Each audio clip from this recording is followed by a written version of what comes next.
നമുക്ക് റോഷിയിലേക്കും അഷ്കറിലേക്കും ഒന്ന് പോകേണ്ടതുണ്ട്. അഷ്കർ നമുക്കൊപ്പമുണ്ട്. PV അൻവറിന്റെ ഇന്നത്തെ പ്രചരണ പരിപാടികൾ എങ്ങനെയായിരിക്കും എന്നുള്ളതാണ്. മറ്റ് മുന്നണി സ്ഥാനാർത്ഥികളെ പോലെ വലിയ രീതിയിലുള്ള ആൾക്കൂട്ടത്തെ ഒന്നും കൊണ്ടല്ല PV അൻവർ പ്രചരണം നടത്താൻ പോകുന്നത്. വളരെ കൃത്യമായി ലക്ഷ്യമിട്ട സ്ഥലങ്ങളിൽ പോയി സർജിക്കൽ സ്ട്രൈക്ക് നടത്തുകയാണ് PV അൻവറിന്റെ ലക്ഷ്യം എന്ന് പറയുന്നത്.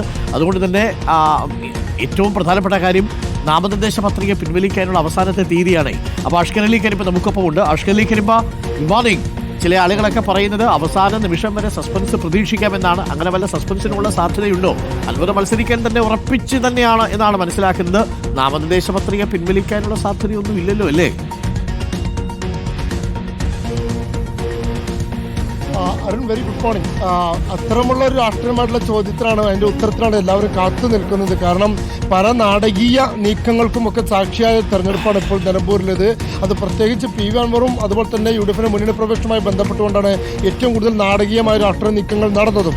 അനുനയ നീക്കങ്ങളൊക്കെ തന്നെ വലിയ വാർത്തകൾ ഇടപിടിക്കുകയും ചെയ്തു. ഇതുവരെ അനുനയത്തിന് വഴങ്ങാത്ത PV അൻവർ ഇനി അതിന് വഴങ്ങുമോ എന്നുള്ളതാണ് കാത്തിരുന്ന് കാണേണ്ട ചോദ്യം. പക്ഷേ അപ്പോഴും PV അൻവർ കൃത്യമായി പറയുന്നു, ഒരിക്കലും നാമനിർദ്ദേശ പത്രിക പിൻവലിക്കില്ല, ജയിക്കാൻ വേണ്ടി തന്നെയാണ് താൻ മത്സരിക്കുന്നതെന്നാണ് PV അൻവർ ഈ ഘട്ടത്തിലും പറഞ്ഞു വെക്കുന്നത്. ഇന്ന് വൈകുന്നേരം 3 മണി വരെയാണ് നാമനിർദ്ദേശ പത്രിക പിൻവലിക്കാനുള്ള സമയം. അത് കഴിഞ്ഞാൽ ഓരോ സ്ഥാനാർത്ഥികൾക്കും കൃത്യമായി നിലമ്പൂരിലെ സ്ഥാനാർത്ഥി ചിത്രം തെളിയുന്ന സമയം കൂടി അതിനുശേഷമായിരിക്കും. അതിനോടൊപ്പം തന്നെ സ്വതന്ത്ര സ്ഥാനാർത്ഥികൾക്കടക്കം തെരഞ്ഞെടുപ്പ് കമ്മീഷൻ ചിഹ്നം അനുവദിച്ചു നൽകുകയും ചെയ്യും. PV അൻവർ ഏത് ചിഹ്നത്തിൽ മത്സരിക്കുമെന്നുള്ള കാര്യവും ഇന്ന് അറിയാൻ കഴിയും. 3 ചിഹ്നങ്ങളാണ് PV അൻവർ പ്രധാനമായും നൽകിയിരിക്കുന്നത്. ഒന്ന് ഓട്ടോറിക്ഷ ചിഹ്നമാണ്. നിലമ്പൂരിൽ 2 തവണ PV അൻവർ മത്സരിച്ച് വിജയിച്ചതും ഓട്ടോറിക്ഷ ചിഹ്നത്തിലാണ്. സ്വാഭാവികമായും ആ ചിഹ്നം ലഭിച്ചാൽ കൂടുതൽ വോട്ട് പിടിക്കാൻ കഴിയുമെന്നുള്ള കണക്കുകൂട്ടൽ PV അൻവറും ക്യാമ്പിനുമുണ്ട്. അതുകൊണ്ട് ഓട്ടോറിക്ഷ ചിഹ്നം തന്നെ ലഭിക്കുമെന്നുള്ള പ്രതീക്ഷയിൽ കൂടിയാണ് ഇപ്പോൾ തൃണമൂലിന്റെ ക്യാമ്പ് നിൽക്കുന്നത്.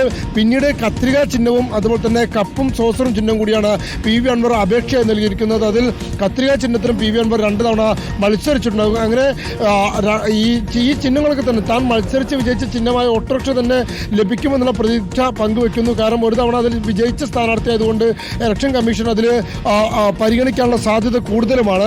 എന്തായാലും അക്കാര്യത്തിലൊക്കെ തന്നെ ഇന്ന് തീരുമാനം അറിയാൻ കഴിയും. വൈകുന്നേരം 5 മണിയോടെ തന്നെ ചിഹ്നങ്ങളുടെ കാര്യത്തിലും അന്തിമ ചിത്രം തെളിയും.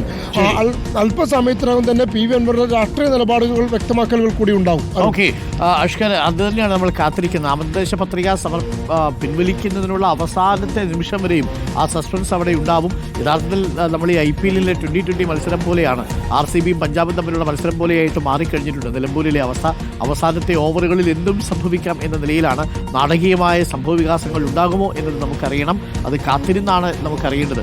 എന്തായാലും PV അൻവർ മത്സരിക്കുകയാണെങ്കിൽ ഓട്ടോയാണ് ചിഹ്നം കിട്ടുന്നതെങ്കിൽ PV അൻവറിന്റെ ഓട്ടോയിൽ കയറാൻ നിലമ്പൂരിൽ ആളുകൾ ഉണ്ടാകുമോ? ഇനി അതല്ല ചായയും സോസുമാണെങ്കിൽ PV അൻവറിന്റെ ചായ കുടിക്കാൻ ആൾക്കാരുണ്ടാകുമോ എന്നുള്ളത് നമുക്ക് കാത്തിരിക്കാം. അപ്പോൾ